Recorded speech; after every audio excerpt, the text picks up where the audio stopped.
When I was 19, I was in a house where there was a shooting that resulted in a death. We were in an apartment of a really unstable guy. I was friends with his son. This dude was like in his 40s, I guess, and he let us play with guns and modify guns. And he was high all the time and let anybody, any age in his house, to get high all the time. The only time I ever shot a gun in my life was a 22 rifle that his son Kenny handed to me, pointed to a bathroom tile, and said, "Shoot it." And I shot it. This was an apartment. Now, his mom owned the apartment. We called her Hitler. I have no idea what her real name was. But that's how chaotic and crazy this place was. And and I remember talking to Kenny, this guy's son, and he would call his father Luke. And I remember just thinking, like, how awesome, like, Luke lets you do whatever you want to do. But then I realized in talking to Kenny, like, he never got to leave this place. Like, this was home. For me, it was a place to go without rules. My house was crazy, but there were rules and people cared whether or not you died. And Kenny was being fed pills by his dad every day. And that's why he called him Luke. He didn't call him Dad. It was, he never left the crack house. He never left the shooting gallery. Like, not that that was what we were doing specifically, but that was the mentality and the vibe of the place. And the night that Kenny ended up getting shot and killed was supposed to be his send off party. It was supposed to be, he was going to go live with his mom. He was going to start a new life. He was going to clean up and sober up and do the right thing. And, but tonight was going to be the go out, his last hurrah. And it was me, my girlfriend at the time, Darlene, Gina, Karen, Jim, Sarah, um, this dude Mike, and his girlfriend Christy, and then this guy Irvin. And Irvin was messing around with the sawed-off shotgun. We modified guns in this house, which is insane. But Irvin was messing around with the shotgun, and Kenny was making fun of him and saying he, wasn't tough, didn't have a heart, in not as nice terms as that. And I went to leave with everybody else except Mike and Christy because it was just getting too hot and too hectic. And, we were tired of, the craziness of that particular evening. And and then as we were walking to the door, we just heard, and I'm not lying to you. The house, my nervous system, everything in the universe was shook by the sound that we heard, and we just ran. Because all I thought, I didn't think death. I didn't think somebody got shot. I thought cops. The cops are going to come. The cops are going to come. We got to go. We got to go. Cops. So we ran, and there was this spot near the house that we were kind of like waiting for everybody else to run out to. And all we heard was Mike. I can't express to you the sounds coming out of this boy's mouth. He was just screaming in agony and disgust and pain. And he watched it. He was the only one in the room. His girlfriend Christy went in the bathroom. Now, sawed-off shotgun sprays, far. You can hit the majority of a wall. That room was packed 5 seconds before. Christy was pregnant. The fact she wasn't shot and killed, the fact Mike wasn't shot and killed, that all of us were out of the room, it's just insane. Um, but Mike saw that, and then Irvin ran downstairs towards us, and I yelled, "What the F did you do?" And he ran away. And then I ran. Everybody else said we weren't here. We didn't do nothing. We're gone. Boom. I ran to my friend Joe Light's house and I talked to his mom because she was safe to me. She was one person within running distance that I could think of that was a safe person to talk to. And then before I knew it, there was a million cops all around, and Kenny was pronounced dead. And in my head, I knew what that gun does, but in my head, it was like I was afraid that he just. I was thinking I was afraid of the police, but I was thinking that maybe he just got his arm nicked, and he's gonna be mad if I say anything, so I don't want to say anything. But then when they pronounced him dead, um, and told me he's dead, I just sank into the police station chair. Um, the next day, we the people that were there are the only people that could understand the feeling. Everybody else heard news, but we felt it. We held it, and I just remember wanting like those people were safe to me, like water in a desert. Like talking to them, being with them, was the only thing that was hope producing in me. I went downstairs. They said anybody who wants to go downstairs to talk to guidance who knew Kenny, go down, and we're gonna have time for you to leave class. And I went down, and the only people there were two people kind of trying to get out of class. They knew him, but not really. I was the only one who he would have called a friend, and nobody else in the school cared. His friends were from other schools and other stuff, whatever, but like it was just I just felt alone in it, except for with the people that were there and the people that were really close to him. Um, I went into a spiral after that. I began numbing more than I had already been numbing, and I was on a suicide run. I wouldn't call it that. I would, say I'd never do something like that, blah, blah, blah, blah, blah, blah, blah. But I was putting myself in harm's way. I was trying to commit suicide by dangerous situation. And eventually, I had an encounter uh, with God. I had a process of trying to communicate, trying to talk to God. Um, and it started to take root. And I started to change things. I stopped stealing. I would go to church, but I wouldn't get high before church, but I would get high immediately after church. And then I would just drink. And then eventually, I got to the place where I had my worst moment. I had an 8-hour blackout, and I thought I had beaten my mother. I didn't. But I had so been verbally abusive and, you know, punched drywall, whatever. I had been so rammy the night before that she looked just horribly wounded, just so beyond herself, hysterical.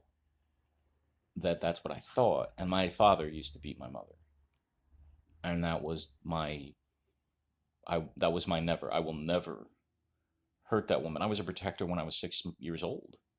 I would get him angry at me, so he wasn't angry at her. Um, and I just felt God communicate to me, not in a voice, but in a thought that wasn't my thought, if that makes sense. Give me a shot. Give me a shot. Give me a chance. Blow your brains out next week. Get drunk on the train tracks next week if you want. But give me a shot. And that changed my life. And I still carried trauma, and over the years, um, some things came in that made it better. The first thing is when you're around trauma growing up, you either decide that nothing is safe or everything's safe. So who cares? And mostly everybody decides that they don't have value in certain areas. I decided everything was safe because nothing's safe. So who cares? So I could be in a house where people were shooting guns. An apartment where people are shooting guns. I decided that I didn't have any value. 1 + me = 1. Why take care of yourself? I felt like I was going to die young. So I treated myself like a rental car. You're not going to have it long. So who cares? Over time, God and therapy and people who were willing to love me and be a mirror to me until I was able to love myself and see myself more clearly and accept me until I could accept myself. Um, Changed me, changed my mind, changed my behaviors, changed the way I moved in this world and treated myself. And then I got married, and I love my wife so much, and I want to be here for her. And I lived past 22. Who knew that was possible? And that all started to change me. I lived past my script, and then I met someone that I was able to value me more because I valued her, and she valued me. So I got to take care of me for her. But at the same time, that kind of changed my ability to love myself and view myself as meaningful, as having value.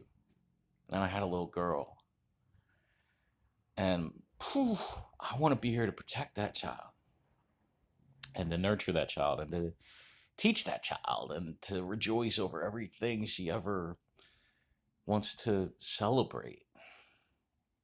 And the trauma of that night, one of many, um, it stays with me, but it's different. I'm making this video because a friend of mine, Karen, who was there that night, referenced the anniversary, and it brought up a lot, man. Brought up a lot of feeling, and and a lot of concern for the people that are still alive from that night. Gina is not, unfortunately. That was my homie. I miss her and I love her. Um, Mike has struggled ever since, and I pray for him for peace. I hope he has peace or finds peace. uh, I feel so terrible for him. The best thing that I can do, I don't know why Kenny's gone. I don't know why some of my friends are struggling. And I've been able to get a life greater than anything I ever hoped or dreamed for. Struggles, sure. But I'm blessed, man. And all I can do for anybody else is always have my arms open if they want help. And to make sure that my life is as grounded in the things that bring me life as possible, so that if I get a call from Mike, so that if anybody ever needs me, I'm there. I reconnected with Irvin. He did 10 years in prison. And I reconnected with him at the funeral of my friend Tommy Dunn. I met him once before then, but it was awkward. It was awkward. I think he left thinking I hated him. But when I saw him at Tommy's funeral, I said to him, that could have been any of us that night. And that's true. Either of us could have been holding that gun, and either of us could have been shot by that gun. Any of us. And I've been given grace. I've been given love. And I had nothing but grace and love for him. He and I were friends for a while, and then that faded.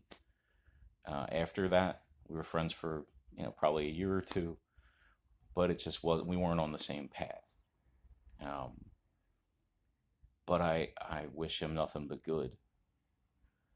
And I had a lot of resentment for him for a long time. It was something to realize, um, deep in my soul, he's not bad. He's not a demon. That was luck of the draw. And I feel so badly that that's what he had to endure.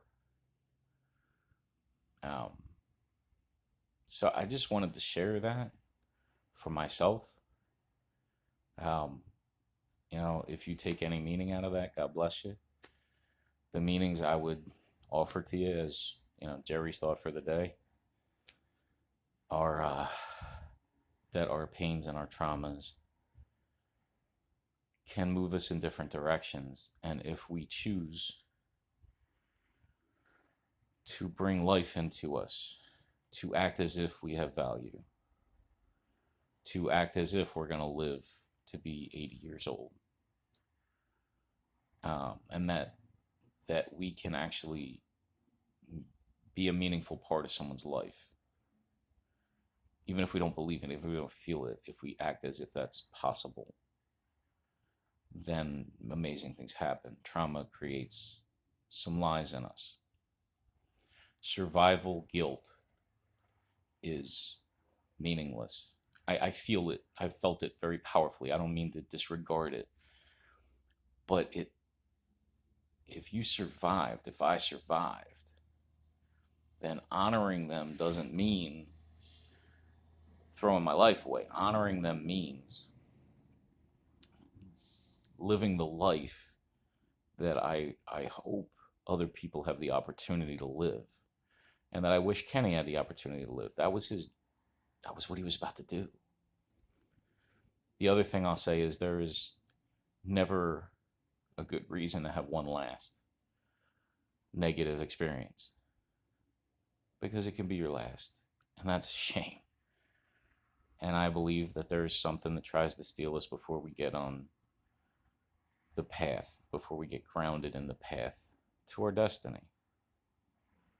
Um, Kenny wasn't able to obtain the opportunity fully to be who he was. I've I've been blessed to be able to.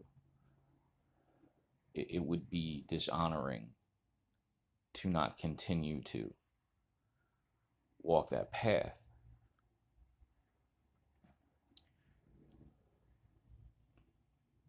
I just, for whatever it's worth, I love you.